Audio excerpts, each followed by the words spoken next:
Namaskar. We will be continuing with our course on consumer behavior, and today we will be beginning the seventh module on consumer behavior, which is the psychological influences on consumer decision making. We will be covering this particular module number 7 in 7 hours, and we will be speaking about topics like consumer groups, consumer reference groups, family and family life cycle, the social class and mobility lifestyle analysis, culture, subculture, cross culture, interpersonal communication and influence, and we will be summing it up finally with the focus on opinion leadership. In today's session, we will be covering the first two modules or first two subtopics of this particular module, and we shall be covering the meaning and meaning of consumer groups, the types of consumer groups, consumer socialization, groups and implications for marketers, and then we will be talking about the meaning of consumer reference groups, types of consumer reference groups, factors affecting the impact of reference groups. We will also be speaking about the reference group appeals and the usefulness of reference group appeals, and we shall be talking about the influence of reference groups, which varies by product, and we will also be talking about how reference groups and the study of reference groups is valuable for a marketer. So in this particular module 7.1.1, we focus on consumer groups and types of consumer groups and socialization process, and in 7.2.1 we talk about the meaning of consumer reference groups, the various types, factors influencing the impact of reference groups, the various appeals, and the influence of reference groups, which varies according to the product category. So let us begin with our discussion on the consumer groups. So when we talk of a group, we say a group is any, it's a two or more people who get together to accomplish certain goals or to accomplish certain mutually accepted goals or agreed upon goals. Now such in terms of consumer behavior, a consumer group will be say a few individuals or a group of individuals or a family who have a particular need and a desire, and they intend going in for a purchase of a good or service offering in order to fulfill that particular need or want, and ultimately derive satisfaction. So these goals here relate to an individual or a group of individuals who get together for accomplishment of the objectives. Now, when we speak about groups, it's important that we discuss the different kinds of groups. Groups can be small or large, groups can be formal or informal, based on the purpose of formation, based on the legitimacy and the structure of operational relationships or reporting relationships. We can classify groups into formal and informal. So when we talk about groups, they are different types. They could be large, they could be small, and when we are talking about formal and informal, we are essentially defining them in terms of the purpose for formation, the legitimacy associated with the formation, the operational or the reporting relationships. Now in consumer behavior, our focus basically is on small informal groups. This is because small groups are more cohesive in nature, there will be more interaction, and the members in a group can influence each other, they can influence the purchase decision making, they can influence the consumption patterns and consumer behavior of each other. Now let us come to the types of consumer groups in a little more of a detail. Groups maybe can be classified according to number and size. They could be classified in terms of regularity of contact, and they can also be classified in terms of structure and hierarchy. So based on these different bases, either in terms of whether they are small or large, or whether they meet frequently or infrequently, or whether they are very formal in structure or informal in structure, whether there are any reporting relationships or operational relationships or not. So depending upon that, we can classify groups into three categories or three forms: primary and secondary groups, formal and informal groups, and membership and symbolic groups. So, talking about the first category, which is the primary and secondary group. So, based upon the regularity of contact and the subsequent importance given to interaction, groups may be classified into primary groups and secondary groups. So, depending upon the interaction that occurs between the members and depending upon the frequency of contact which they have with each other, or the regularity of contact which they have with each other, and the importance to the subsequent interaction that takes place, we can classify groups into primary groups and secondary groups. Now, when people interact with each other on a regular basis and they regard each other's opinions as very valuable, as very significant, they are considered to constitute a primary group. For example, the family, the neighbors, the peers, the work colleagues, co-workers, all of these are people with whom you interact daily. You're regularly in contact with them, you interact frequently with them, and they are said to, their opinions are often regarded as to be very valuable and significant. So, we call them a primary group. On the other hand, there are groups with whom the level of interaction is very infrequent, it is very irregular, very occasional, and not much of importance may be given to their opinions, to their values, to their beliefs, or to their judgment. So, we call such groups as secondary groups. Now, as far as consumer behavior is concerned, the focus of our study, when we compare primary and secondary groups, our focus will be on primary groups, where the people are in regular touch with each other, they meet each other, there is frequency of interaction, and whatever values, opinions, judgments are placed by one are looked up with value and significance by the others in the group. So, our focus is on primary groups. Now, we also have something called formal groups and informal groups. Now, based on the group structure and membership, based on the rules, the norms, as well as the purpose of formation, groups may be classified into formal and informal groups. When the group structure and the membership is very clear, there is a membership role list.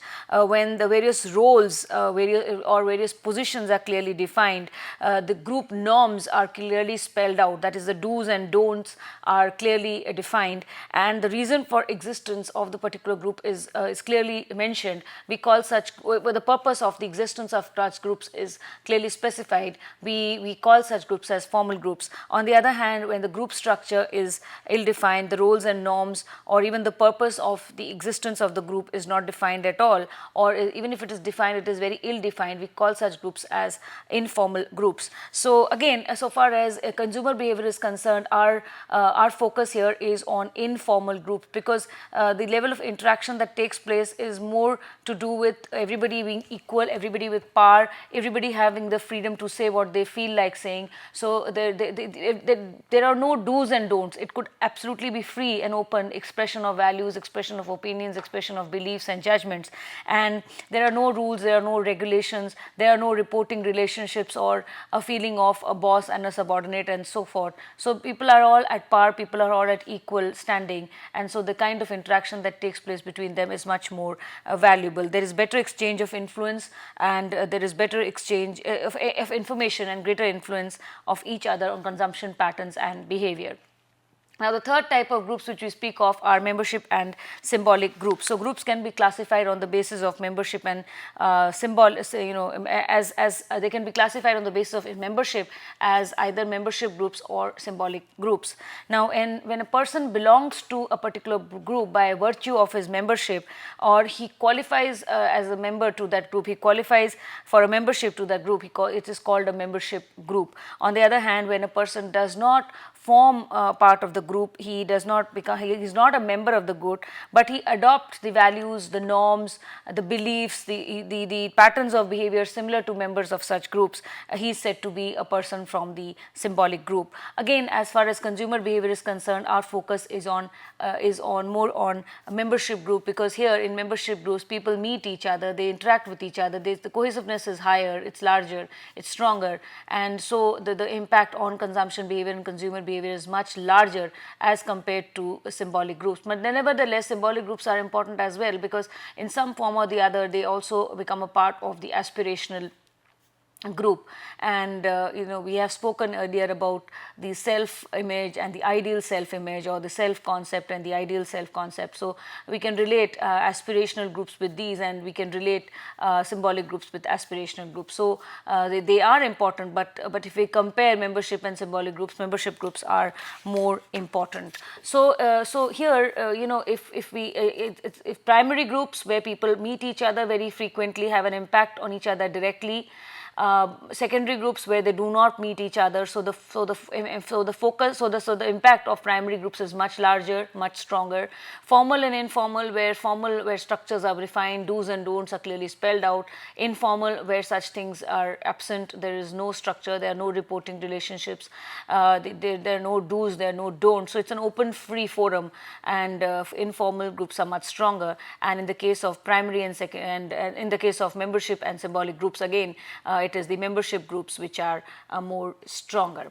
Now, the focus in consumer behavior lies on small groups, informal groups, primary membership groups, because such groups have the maximum impact on consumption patterns and consumption behavior. Now, let us talk a little bit about these relevant groups in the study of consumer behavior, and we'll talk about it where we'll speak about the definition of these groups, and we'll also talk about the impact that is generated by such groups.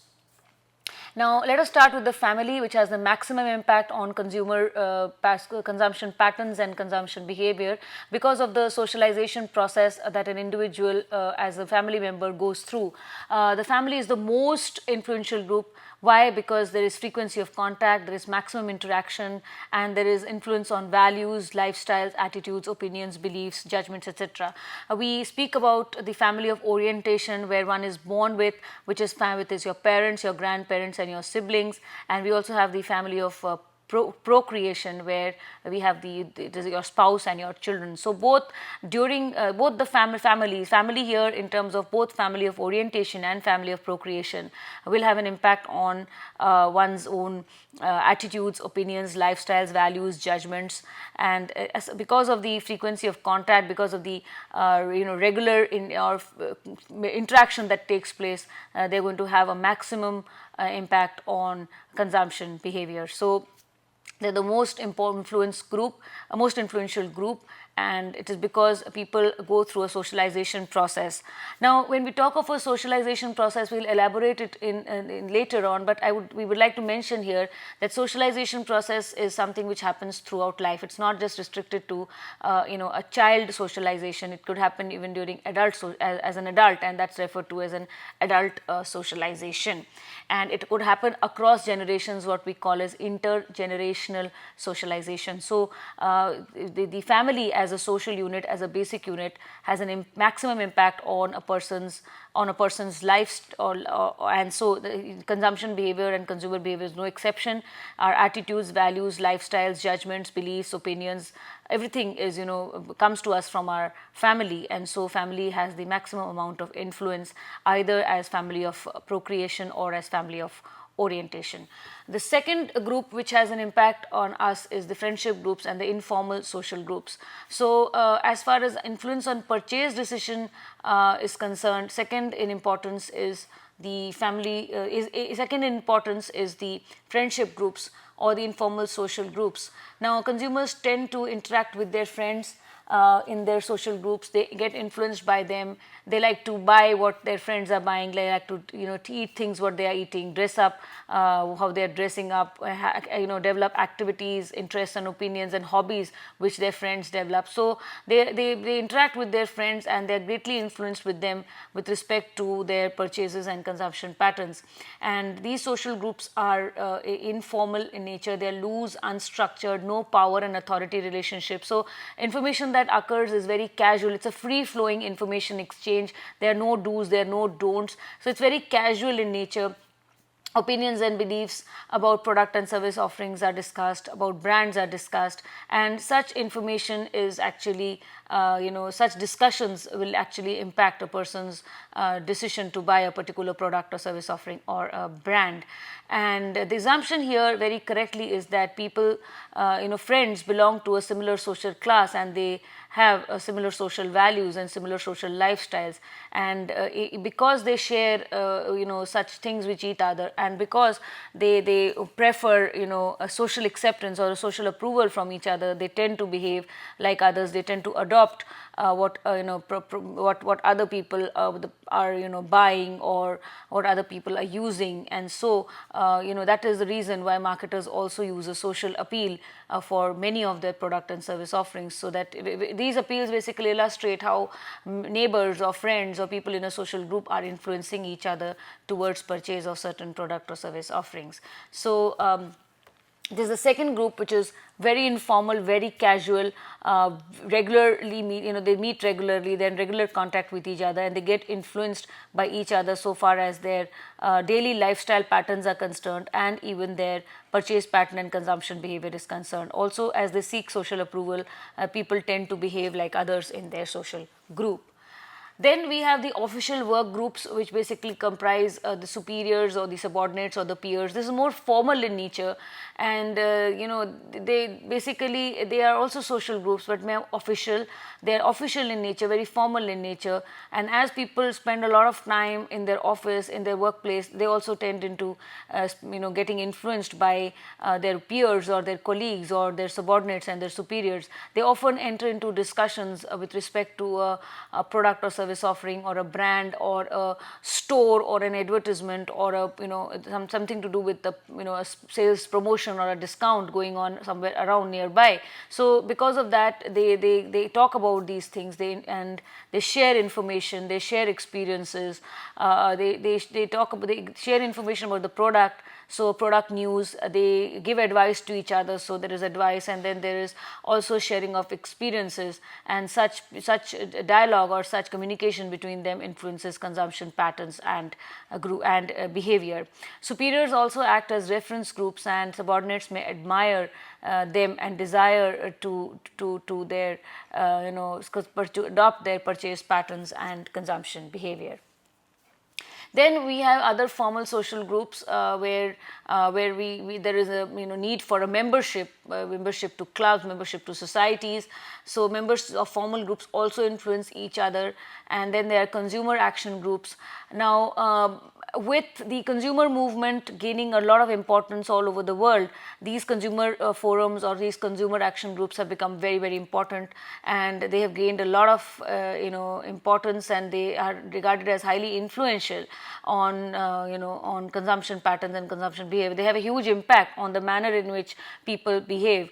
So for example, if now that people are moving towards eco-friendly products or environmental friendly products, and many of these consumer forum or consumer action groups basically talk about the ban on plastics or the ban on polythene. So many of the consumers today are preferring to use jute bags or cotton bags to carry their purchases back home, rather than bring them in polythenes, which could be dangerous for, or which could be harmful for the environment and for animal and human species. So such groups. Similarly, a lot of action groups, like we have something called Jago Grahak Jago, where they try to make consumers aware about a lot of things like quality or accreditation or certification, or even things like, say, that a consumer has right to bargain on MRP, or a consumer has a right to ask for a bill and a receipt. So such things, the consumer action groups, through their campaigns like Jago Grahak Jago, are teaching people, are making people aware about such things, so that people become more aware, informed, and respond to the social, ethical, ethical and legal and environmental norms in a better manner. So when we talk of consumer action groups, they could be of two kinds. One that basically comes into being to fight a specific issue, and after the issue has been solved, it disbands. So they are more temporary in nature and more specific to a particular problem. Another type of action groups are those which deal with general issues and remain in existence for longer periods of time even after a problem has been solved. So they pick up issues one after the other and they work in perpetuity for longer periods of time. So these are the basic many kinds of relevant groups which could actually have an impact on consumption patterns and consumption behavior. Now let us come to the socialization process. I just made mention of the socialization process. We will go about it in a little deeper.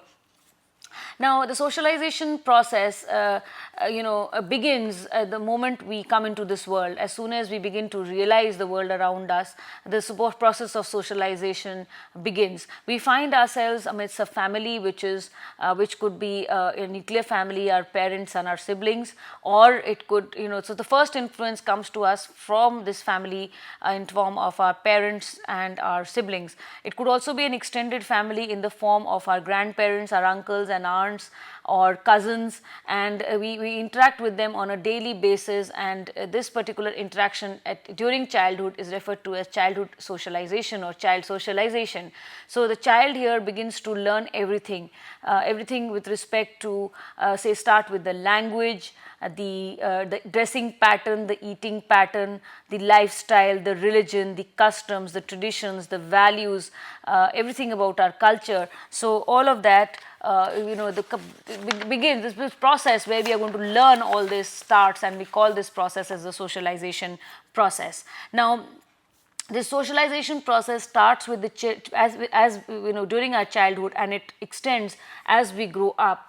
And as we are growing up, one gets to be also influenced by our friends, by neighbors, by peers, by colleagues, and this is referred to as what we call as adult socialization. So these people who basically in the form of our colleagues or peers or superiors or subordinates, they come from different cultures, different subcultures with different values, different lifestyles and different customs and traditions. So they have an impact upon us, they have an impact upon our thinking patterns, our lifestyles, our values, our opinions, our judgments, our beliefs and so forth.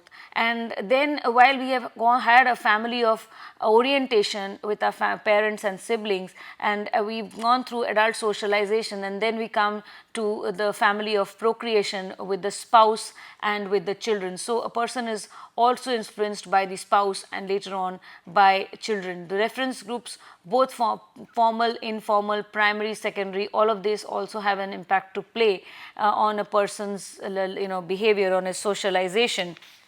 And the media also has a role to play, where the marketer indirectly has a role to play. So the media, the way in which things are portrayed on audiovisual broadcast media or in print media, articles about culture, cross culture or subculture, customs, traditions, religions, festivals, social issues, or ethical or environmental issues or political issues. All of this is going to be there in the form of print media, in the form of broadcast audiovisual media. The marketer is going to inform us about a lot of things about his product, his brand, his usage.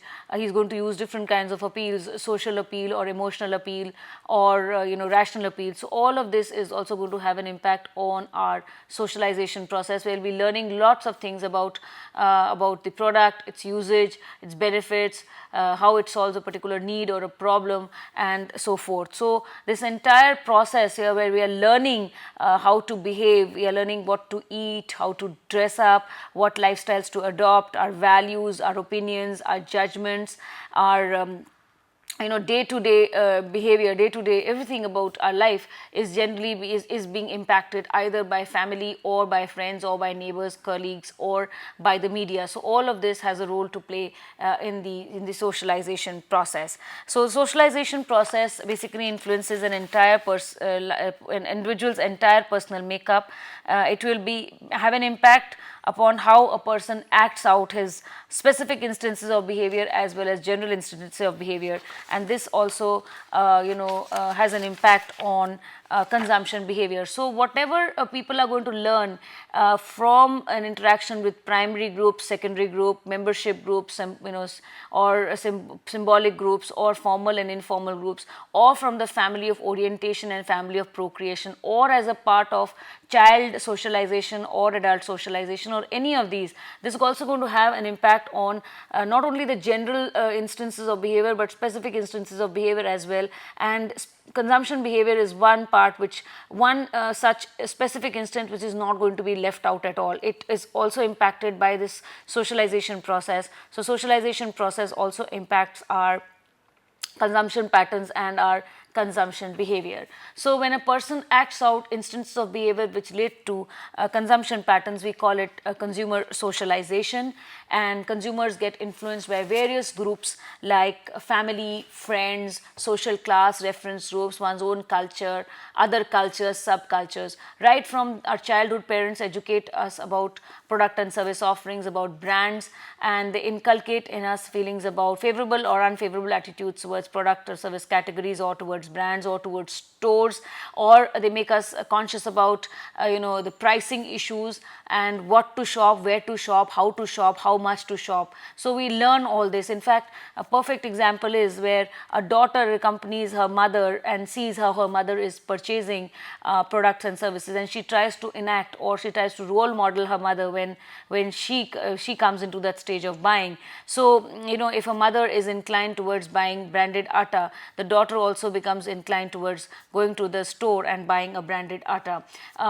Basically, as children, we observe our parents. It's a learning process where we are attentive to their behavior. Now let us come to the consumer reference groups. So we begin with the meaning of consumer reference groups. Each one of us looks towards another individual or a group of individual for comparison. So this particular person or this particular individual or a group of individuals to which or to whom we look up as a reference point, or as a benchmark, or as a standard, or as a point of comparison, is referred to as a reference group. So the reference group acts as somebody who is a comparative person, or a comparative entity, or a comparative group. He may be treated as a benchmark or as a standard, and we try to compare ourselves with them. So a reference group is a person or a group of people to which an individual looks up as a frame of reference for his general or specific acts of behavior, his values, opinions, attitudes, etc. Now, reference groups have a role to play, have tremendous influence on human beings, on consumers as well, and the reference group of a person exercises a lot of influence on a person himself, and consumer behavior is no exception. So the reference group basically impacts the manner in which a consumer selects, purchases and uses product or service offerings or brands. He influences the purchase decision process as well as the purchase decision, the consumption patterns and resultant behavior.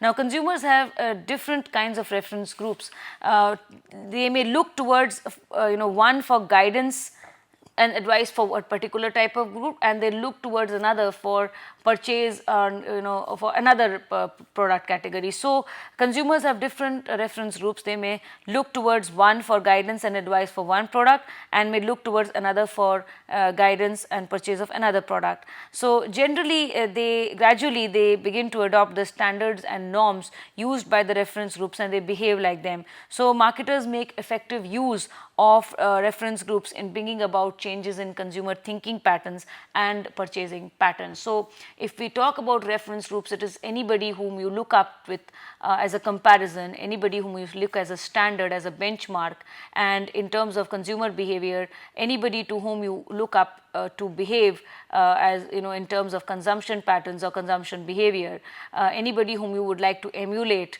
or in terms of how the other party or how the other person selects, uses, purchases and uses goods and services, becomes a reference group. People have different kinds of reference groups. They will vary across product categories, and gradually they begin to have exert a tremendous amount of influence on the specific acts of behavior as well as the general acts of behavior in terms of either talking about a brand or in talking about more general in terms of product or service categories. So, they have an influence, either a very broad general influence, or they could also have a specific influence, and they basically exert tremendous amount of influence on how people select, purchase and use goods and services. Now, talking about reference groups, let us come to the types of reference groups. Broadly speaking, based on the kind of contact, whether it is a regular contact or a frequency contact, or whether it is a direct or an indirect contact, reference groups could be of two kinds: primary groups and secondary groups. So, you have primary reference groups and secondary reference groups. People with whom a person has direct face-to-face contact, persons or people whom a person meets very regularly, and where a direct influence occurs, we call such groups as primary groups, primary reference groups. For example, family, friends, neighbors, superiors, peers, colleagues, etc. Initially, reference groups were narrowly defined to include only such groups. So, talking about, later on they extended the definition to include both direct and indirect influences. So, such people with whom you have indirect contact and where an indirect influence occurs, we call them an indirect reference group or a secondary reference group. For example, movie stars, celebrities, experts, successful businessmen, political leaders, religious leaders or sports persons. So, based on the regularity of contact or based on the frequency of contact, we could have two kinds of reference groups: the primary reference groups and the secondary reference groups. Primary reference groups are those whom with you have a direct contact, you have a frequent contact, very direct contact with them, and they have a direct influence on your consumption patterns and consumption behavior. So, we call them primary reference groups. On the other hand, when we speak about those where there is an indirect contact or very little contact, if at all, there is no frequency of contact, we call such groups as secondary reference groups. So, while family, friends, peers, colleagues, superiors, subordinates, they comprise the primary reference groups. Movie stars, film stars or celebrities, spokespersons, successful businessmen, religious leaders, political leaders, and very famous people, all of them could be put into this category called the secondary reference groups. They do not have a direct contact with you, they do not have a direct information exchange with you, they do not meet you, they do not have any kind of, but they exert an indirect influence on you, on general acts of behavior as well as specific acts of behavior and consumption behavior as well. Now, based on the kind of influence which reference groups can have, we also classify them into normative reference groups and primary and comparative reference groups.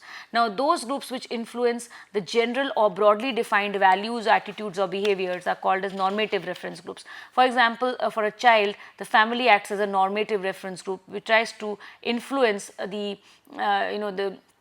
general or broadly defined values, attitudes and behavior.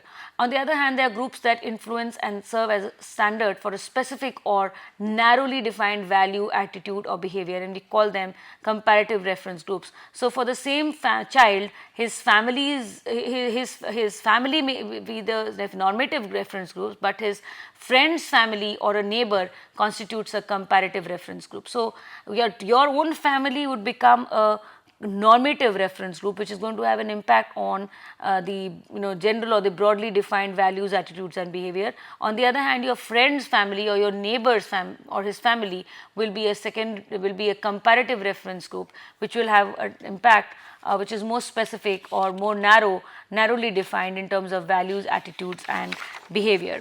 So, in terms of consumer behavior, if we see, the normative reference group may exert influence on the kind of products that should be bought, that is, food should be hygienic, clothes that you should wear should be clean, you should buy fresh fruits and vegetables. This is going to be taught to us by our family. And so, it's general, it's very general in terms of values, attitudes or behavior. It's a part of the normative reference group. On the other hand, the comparative reference group will talk more in terms of things like junk food versus traditional food, or fashion and fad as also latest style. So that comes from the comparative reference group, or from the neighbors, or from the friends, family. So both normative and comparative reference groups have relevance for a marketer, while the normative reference groups set out the basic norms of behavior in terms of products to purchase. The latter, or the comparative reference groups, basically speak about the more specific acts of behavior. That means probably the brands to buy. Okay.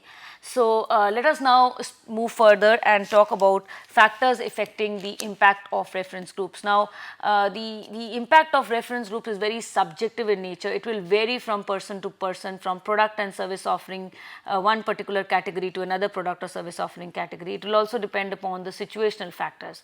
So the impact which is generated by a reference group is something which is very subjective. It would vary across people, it will vary across product and service category, it will also vary across situation. Nevertheless, they exert a maximum influence on us. They have a big role to play. They impact our general as well as specific acts of behavior. They impact our consumption patterns, our consumption behavior, and they have a big role to play on, as far as impact on people or impact of consumers is concerned. So the impact of reference group is something which is it's relevant, very relevant for a marketer.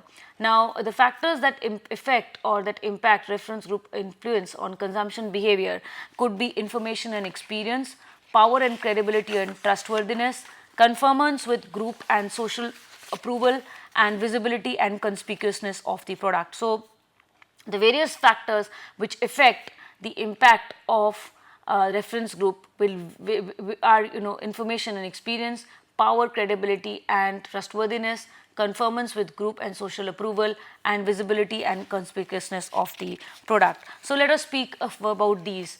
As I just said, the impact is something which is very subjective. It will vary across people, it will vary across product and service category, it will also vary across situation. But we have these four different parameters which will actually act as factors which impact which actually have an effect, the impact or affect the influence which reference groups have on consumption behavior. To start with, it is information. So a person who has information about a product or service offering, or about a brand, or about the 4P, and he also possesses some experience, would not look for advice from his reference groups, and is unlikely that he will be carried away by the advice that they give him. On the other hand, a person who has no experience or no information about a product or service category or about a brand, or has very little information about a product or service category or a brand, he would look towards both primary groups and secondary groups for more information, so and sharing of experiences. So the first factor which affects the impact of reference group influence is information and experience. Where people have information and experience with respect to a product category and a brand, the impact that would be generated by reference groups will be weak. On the other hand, where people are unaware about the product or service category and they do not have much experience with the product category or with the brand, the impact will be much stronger. Second is power, credibility and trustworthiness. So when the reference group is powerful, when it is regarded as trustworthy and credible, there is greater probability of it influencing other people around it. So a person who looks towards reference groups for information and advice about product category and about brands always examines the credibility and trustworthiness of the group. If you recall, we have spoken about the trustworthiness or the credibility of the source as a sender, when we did communication. So, the credibility of the source, the trustworthiness of the source, and the power of the source, or here in terms of the source here being reference group or reference person, is going to be much stronger if if the impact is going to be much stronger if he is powerful in terms of he has the expert power, if he is credible and if he is trustworthy. So anybody who looks towards a reference group always looks up to the credibility and trustworthiness of the group, and he may look for social approval and acceptance also from others in his reference group. Now, the third factor which affects the impact of reference group appeals or of reference group is conformance with group and social approval. Now, wherever people seek social approval, the impact that is exerted by reference groups will be much higher, it will be much stronger. In cases where people are inner directed and do not seek social approval, they do not seek some kind of a social acceptance, in that case the impact of reference groups on consumption patterns and consumption behavior will be weaker. So conformance with group and social approval is also a factor which will influence the impact of reference groups on consumption patterns. So, because a person wants to be identified with others in his group, because he wants to be accepted by others in the group, he would out of fear or out of a desire for social acceptance, he would like to conform to what people in the reference group are saying or believing, or he'll try to conform to the values, to attitude, the behavior, the opinion, the judgments of people in the reference group. So he would conform to, and he would actually be ready to buy a particular brand which people in his reference group are buying and using or have suggested to him, so that he can basically conform with the group and seek social approval. Lastly, the factor which affects the impact of reference groups is also visibility and conspicuousness of the product. When a product offering is visible and conspicuous such that it relates to esteem and is status revealing, could be fashion, could be carpets, could be upholstery or jewelry and other items, luxurious items, the consumer tends to be conscious while purchasing it because of reaction of others, which could be in the form of a fear of social disapproval or any kind of a social embarrassment. So he would keep such things in mind, and he would buy such products keeping in mind the advice, the likes and dislikes of people around him. So when the product is something which is low on visibility, he's less likely to be influenced by others. So where there is a visibility with respect to the usage of the product or the purchase of the product, and where the product there is there's some level of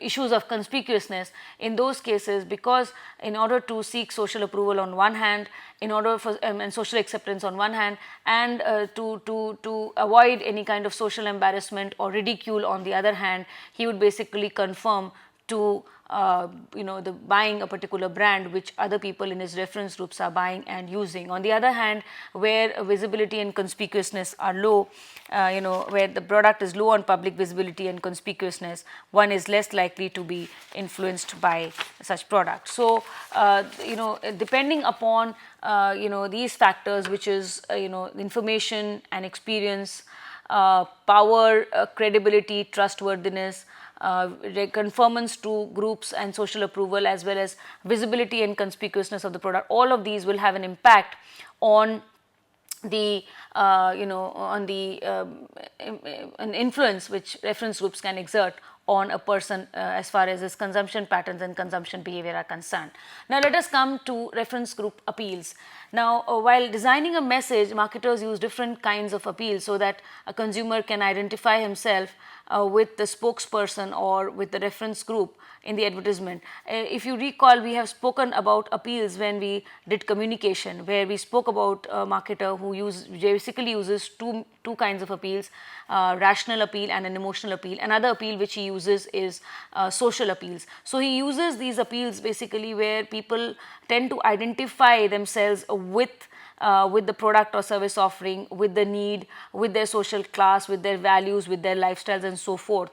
Here, when we are talking about reference group appeals, marketers make use of different kinds of appeals so that the consumer can identify himself with the with the reference group as portrayed in the advertisement. There could be different kinds of appeals. We have the celebrity appeal, the expert appeal, the common man appeal, and the executive appeal, or the trade or spokesperson or spokes character appeals. So let us begin with the celebrity appeal. Now celebrity appeal, as we all know, most commonly used kind of appeal as far as reference group appeal is concerned. The people admire film stars, they admire TV stars or any kind of celebrities, be it sports persons or be it successful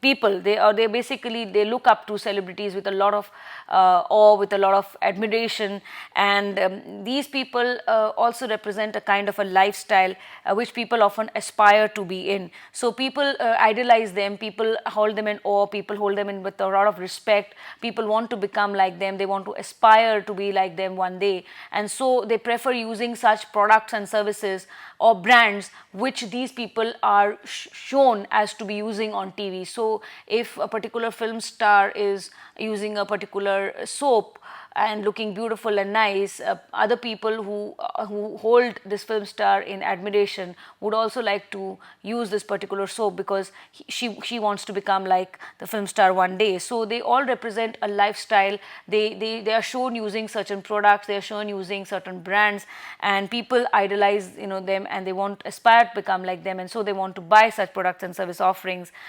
So that is the reason why marketers use a lot of these celebrities, particularly in FMCG products. So celebrities in advertisements could be used in a variety of forms.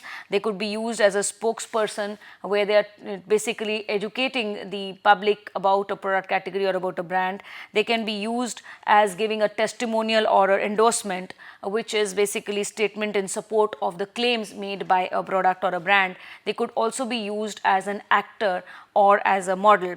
So whatever the form may be, commercials with celebrity appeals have a big impact. So these celebrities who are held with a lot of admiration, with a lot of respect, and people want to idolize them, are used either as an actor or a model. They are used as a endorser, or a person who's giving a testimonial or an endorsement, or can be used as a spokesperson who's trying to educate the people about the usage of a product or a brand.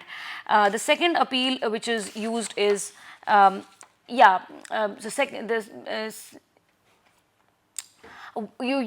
another thing which we would like to mention here about celebrities is that marketer must be very careful about the credibility of a celebrity in terms of the expertise and the trustworthiness, and marketers must make regular use of celebrities in their advertisements, and they make use of these celebrities, and they presume that the image associated with them also gets translated to the product.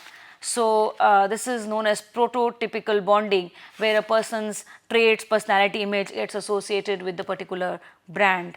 So Shwarya Rai is said to advertise for Lux and look beautiful, or Sachin Tendulkar is said to use Boost. Now let us come to the influence of reference group, which varies by product category. So the influence of reference groups varies according to the nature of the product or the service, and there are two researchers by the name of Bearden and Etzel. They have examined the issue from two perspectives. One is the decision to purchase the type of the product, and two is the choice of the brand. So the consumer is faced with two decisions.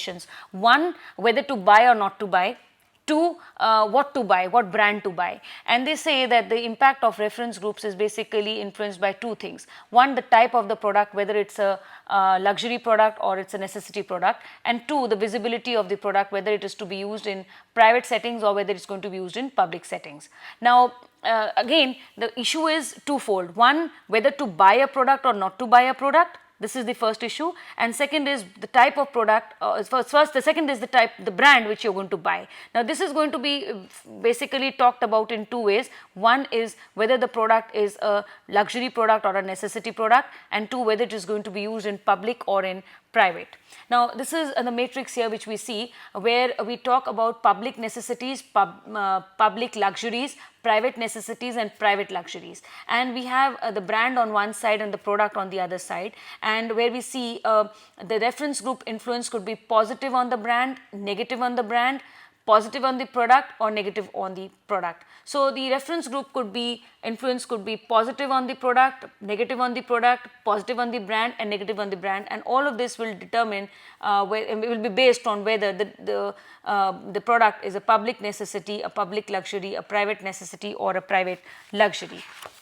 So, let us first start here with respect to public luxuries. So, according to Bearden and Etzel, reference group influence is strong both for purchase decision as well as for brand in the case of public luxuries like carpets, paintings, antiques, etc.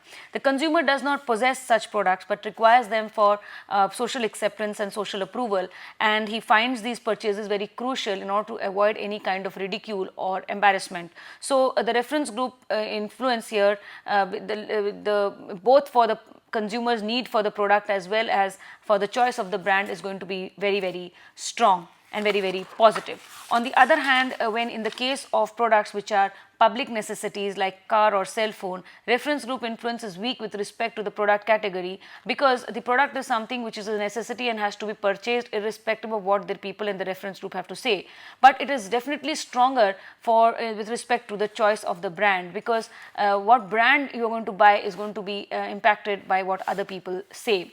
Further, Bearden and Etzel say that reference group influence is weak both for purchase decision as well as brand in the case of private luxuries like towels, soaps and detergents, etc. The consumer, it's a private necessity, so the consumer is aware of such necessities and will purchase them irrespective of what others say. It's after all going to be a part of his necessity, and it is going to be privately viewed, so it is a private necessity. So because he will not be, he will purchase them irrespective of what reference group says. He would not be conscious of social approval or embarrassment, as these products are going to be viewed in private. So let us now talk about the usefulness of reference group appeals. Reference group appeals are useful for a marketer from in two ways. One, they provide information and increase consumer awareness and knowledge about a product or service category and about a brand. So, they basically make the consumer aware about the product or the service or about the various brands, the various benefits or the usage with respect to a brand or a product. On the other hand, they also help reduce the level of perceived risk. Now, the reference group basically help reduce the level of perceived risk amongst consumers with respect to market offerings. This is particularly true for new product and service offerings where the consumer approaches the unfamiliar with a lot of defense, with a lot of uncertainty and a lot of anxiety. So, it is this point of time where reference groups through their expert appeal or through their endorsements and testimonials or through usage of company spokespersons, the marketers tries to instill in the customers a sense of confidence with respect to the product or service category or with respect to the brand. So, reference groups basically help a marketer in two ways. One, they help a consumer get more educated about a product or service category and about the brand, and two, they reduce the level of perceived risk associated with a product. Now, let us come to the influence of reference groups and we will see how they vary by product category. So, the influence of reference groups varies across according to the nature of the product or service offering, and there are two researchers by the name of Bearden and Etzel, and they have tried to address two questions. One, the decision to purchase the type of a product, and two, the choice of a brand. Now, they have concluded that the impact of reference group appeals varies across product categories and is impacted by one, the type of the product, whether it is a luxury product or a necessity product, and two, the visibility, that is whether it is going to be used in public or private settings in the environment. So, they say that the impact of reference group will vary, one, according to the type of the product, whether it's whether it's a necessity product or a luxury product, and two, in terms of visibility, whether it is going to be publicly viewed or privately viewed. So, here we have two things: public versus private and luxury versus necessity. So, if we look at it and if we put it in the form of a matrix, here we have a quadrant where we have brand on one side and we have product on the other side, and we see that with respect to the brand we have a strong influence, a positive influence on the brand or a negative influence on the brand, and similarly we have products where we have a negative influence on the product or a positive influence on the product. So, in reference group the impact of reference group will vary across product and across brand depending upon it could be positive or negative depending upon two things: whether the product or service is a luxury product or a necessity product, and whether it is going to be viewed in public or in private. So we have here the 4 different quadrants where we see public necessity, a public luxury, private necessity and private luxury. So according to Bearden and Etzel, reference group influence is strong both for the purchase decision as well as for the brand in case of public luxuries like carpets, paintings and antiques. The consumer does not possess a need for them but requires them either for social approval or for acceptance, and he finds the purchase of such products very essential in order to avoid any ridicule or social embarrassment. So so the reference group impact is going to be much stronger on the product category. Also, it will be very strong on the brand. So it is strong for both product as well as for the brand, because it is something which is, one, a luxury product, and people in your social class have such products, so the impact is stronger. Two, because they are going to be viewed by others, because they are going to be publicly watched and viewed by others, the reference group impact on the brand is also very, very strong. Then you have the second category, which is public necessities, which could be in the form of a car or a cell phone, where reference group influence is weak with respect to the purchase decision but strong with respect to the choice of the brand. So reference group does not affect the decision to make a purchase, as the product is already regarded as one of necessity and will be purchased regardless of what members of the reference group have to say. The only impact that a reference group can make is with respect to the brand, and so the impact on the brand is much stronger. Then Bearden and Etzel conclude that reference group influence is weak both for purchase decision as well as for brand in the case of private necessities like towels, soaps and detergents. The consumer is aware of such necessities and will purchase them irrespective of what the reference group has to say. Further, he would not be conscious of social approval or embarrassment, as these products are not viewed publicly, and so the influence of reference group with respect to brand will also be low.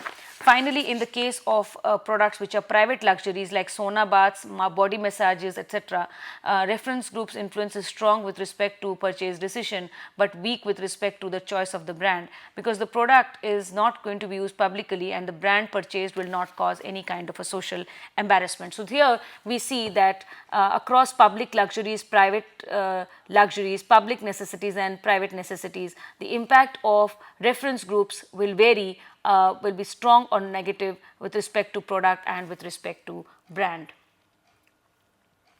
Now, what are the implications of reference group for a marketer? Reference groups have relevance for a marketer in the sense that they have an impact on their values, attitudes and behavior, and they inform and educate consumers of product or service offering, and by acting as a standard and as a frame of reference, they influence potential consumers towards adoption and usage of product and service offerings. Marketers often use them to communicate with the masses. For example, celebrities, spokesperson, TV stars, film stars, they are all used to educate the people about a product or service offering or about a brand. These people are also used to reduce the level of perceived risk associated with a product or service category. Many a times the reference group is used as a standard of reference for others to emulate. So people in a just below a lower class would find people just above them as standards of reference to emulate, and that is how that gives that boosts the phenomena of social mobility. So this brings up this brings us to an end of this particular topic, and here are the references for further reading. Loudon and Della Bitta, Consumer Behavior, 4th edition, Tata McGraw-Hill. Peter and Olson, Consumer Behavior and Marketing Strategy, McGraw-Hill. Schiffman and Kanu, Consumer Behavior, Prentice Hall, and Wells and Prensky, Consumer Behavior, John Wiley. Coming to frequently asked questions. Question 1, what do you mean by a consumer group? Discuss the various types of groups. Question 2, what is a reference group? Why does a consumer look towards a reference group? Question 3, what are the factors that affect the influence of reference groups? And question 4, does reference group appeal vary by product? Discuss in reference to Bearden and Etzel's model. A short quiz. Section A, true false. Based on the group structure and membership roles and norms as well as purpose of formation, groups may be classified as legitimate and illegitimate. This is wrong. Groups will be classified as formal. See multiple choice questions. 1. This group to which a person looks up as a point of reference is known as dash. A reference group, B. social group, C. formal group, D. none of the above. So, it's called A, the reference group. 2. Which of the following is true about Bearden and Etzel's model? Bearden and Etzel have examined the issue from two perspectives. Is A. decision to purchase the type of the product and the choice of the brand. B. reference group influence varied by the type of product, whether it is a luxury or a necessity. C. it is also viewed by the visibility, whether it is used in public or private settings or environment. D. all of the above. So, answer is all of the above. Short answers. 1. define normative reference groups. 2. what do we mean by primary reference groups? 3. mention commonly used reference group appeals, and D. discuss the mention the two basic advantages of using reference group appeals. So, with this we come to a conclusion of this particular session. We shall be continuing with the session on sociological influences on consumer decision.